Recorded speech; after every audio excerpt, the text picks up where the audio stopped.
I'm here with Robin Lumsden, owner of the Vienna Vikings. After a tremendous win, an important win also for the division, how is your impression? How do you see your team or your franchise going through the season? So as of now, I'm extremely positive. This was a great game day where we tested a new venue, and I love the stadium. It was hyper loud. It's the first week of holiday in Austria, but we still had a great crowd. So I'm positive for that. That shows the development of American football in Europe. On the sports side, super happy. I hope nobody's injured so far. I think the first thing I do is look at the injury report, talk to the doctors, monitor that, because it's still a long season ahead. This was one step. We have a mentality of 1-0. Every game is as important as the next one or the past one. Past is gone. Prague was a hyped team. They had 4 victories in a row. We knew they could be super dangerous, so we wouldn't underestimate them. It was a tough battle.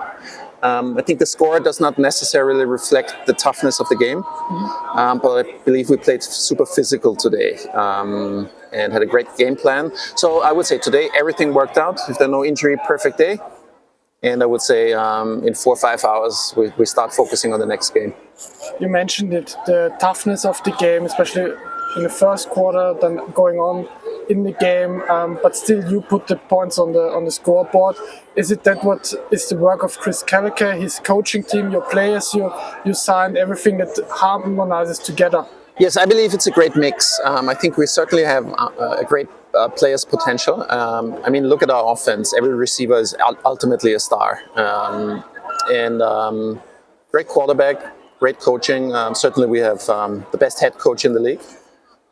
He's been a long-term head coach with the Vikings, so he knows us well. He's still young enough to be, like myself, there's an age where you tend slowly to become too old and you can make it up with experience, but he's hyper experienced and young enough and has the energy. Because this is a full-time job. It's not easy, and it's different to coaching in the US. So we were very fortunate to have him and the remaining coaching staff. But still, it's a competitive sport. Other teams play great as well. The Raiders had a great victory today against Rheinfire. My mantra is let's control the things we can control. Let's focus on ourselves. What can we do better each game? And then on game day, we see who's better, and it's a competitive sport. The better one wins. Control what you can control and have fun. I think the players should enjoy every game they have in this wonderful European League of Football, which is a difficult league as it's growing. It's not easy. It's still a startup project, but it's, I think, the fastest growing league in the world.